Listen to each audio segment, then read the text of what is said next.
Chicago, 2118. Almost 80 years later, I picked up Cable's trail again. Scavengers outside what used to be Chicago were trading stories. Outside world. I burst through the door in the hallway, but I only see an empty room. A familiar noise draws my attention as I turned around. I see an electronic baby doll resting on the floor, repeating the words, "Mama," over and over again. I picked it up. The doll's eyes turn bright red, and its "Mama" changes to a rapid beeping. I realized I had stumbled into a trap. I ran to the edge of the floor and dive off the tower. Mere moments before, the doll explodes behind me. As I plummet toward the fractured concrete below, I reached upward with my robotic arm and extends its tentacles.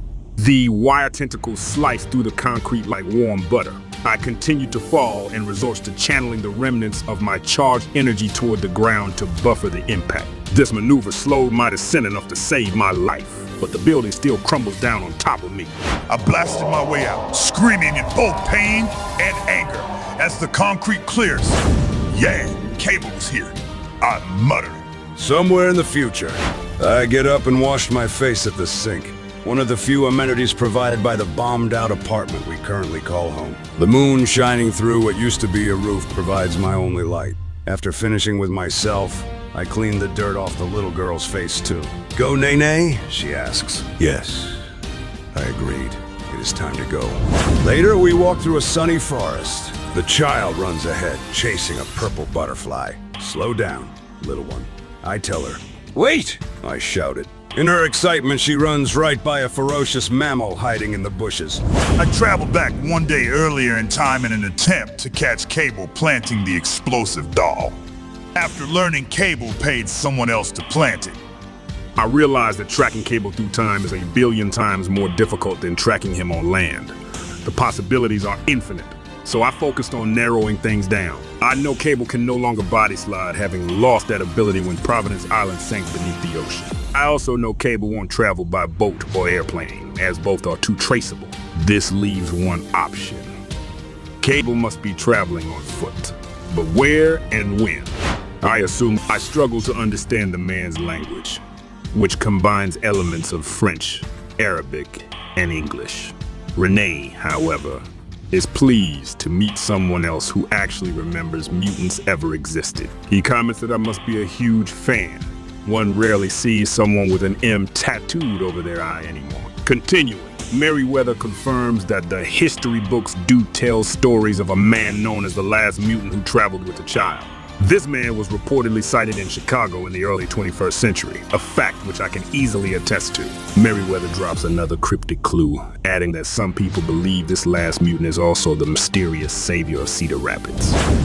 Cable's present, somewhere in the future. The two haggard, spiky bear cubs encircle the defenseless Hope. I approach from behind and lift my gun. "Little girl, run!" The first beast lunges at the toddler, but I manage to blast it out of the air with my pistol. The child runs. The other beast leaps over its fallen comrade and chases after her. I followed, slaying another of the animals as I run, before finding myself surrounded by an entire pack. One of the animals leaps at me from behind and sinks its fangs into my shoulder. I grab it by the head and throw it off before continuing on my way. Once more, however, I find myself surrounded. While I pick them off with my pistol one shot at a time, the mutant child cowers behind a tree. Cedar Rapids, 2151. After learning all I can from Merryweather, I traveled to the frozen wasteland that used to be Cedar Rapids. While René reiterated that offered Paw reaches around the trunk, and a beast lurches forward and snarls at the terrified child. It opens its mouth to bite her, but I stabbed it through the throat. I grab the wounded beast from behind and smashes it against a nearby tree, then kneel down and scoops up the little girl whose life I have sworn to protect. "It's okay now, it's okay," I tell her. She looks up into my eyes and smiles. Her tears finally cease as we walk away. I hear a sudden metallic cut chunk coming from the ground. Pain begins shooting up my leg. Maintaining my composure, I look down and see I had just stepped into a large bear trap. Nearby, another pack of monsters growls from the dark shadows of the woods. Cedar Rapids, 2151. Kill the baby killer! The villagers shout. Oh yeah, Cable was here, I think to myself, as I draw my gun. The rabbit villagers, bearing weaponry of their own, encircled me. Another trap. And this time it's Cable's own damn cult. I think as I accumulated charged energy in my hands, Cable did always have that messianic quality about him, but I feel like screaming at these people.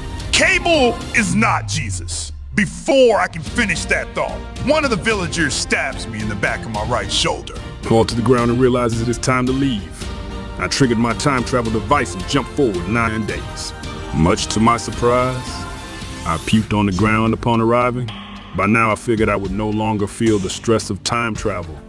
Feel like I've had the damn flu for 100 years, I think. After pulling the dirty knife out of my shoulder, I decided to confront the old man who sent me to this death trap. Cable's present. I grunted in pain as I tried to free myself from the bear trap and control my bleeding. The little girl grows frightened of the noises she hears from the woods. I sense she might run again. I tried to compel her to stay with me, but the eyes glowing in the forest convince her otherwise. New Siberia, 2592.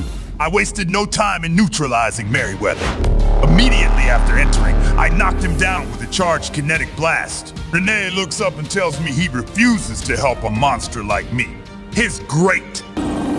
As I watched in horror, a gargantuan scale-covered bear crashes through the line of trees. It turns its glowing red eyes toward the baby girl and stalks after her. I pulled out my pistol and fired a high-powered shot right at its torso. The shot sears its flesh, but the bear does not even flinch. This might be the end for both of us. Finally free of the bear trap, I crawl toward the child. Bishop, meanwhile, puts his back to the wall of an abandoned concrete cabin in the woods. Cable's a soldier. Bishop thinks. He knows the art of the true loop, the wolf pit, the series of traps you leave an enemy while you retreat to safety. While fully aware of the lessons he learned from the wired building and the town full of crazed villagers, Bishop kicks the damage when I shot him at the diner. Nearby, the monstrous bear stalks the helpless little girl in the woods. She cradles herself beneath a large tree, repeating her comforting mantra of nay nay. Bishop comes across fresh drops of blood on the forest floor. While it could be animal blood, he decides to follow it anyway. He fails to realize when his path brings him within 10 meters of the bear. Only a few meters from the bear sits the mutant child, and only a few more meters from her, it's me dragging myself across the ground. The bear hears Bishop's approach, growls, and turns to him instead. It lunges! And I thought that cockroach was ugly. He says when faced with the mutated monster. He manages to blast it in the chest with a stream of charged energy, stopping it in the air. The bear, however, refuses to die. It lunges once more, and Bishop dives out of its way.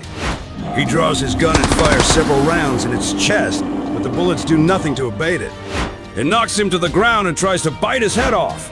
Bishop just barely manages to hold its massive jaws at an arm's length. He reaches up, places his hands around the bear's temples, and fries its brain.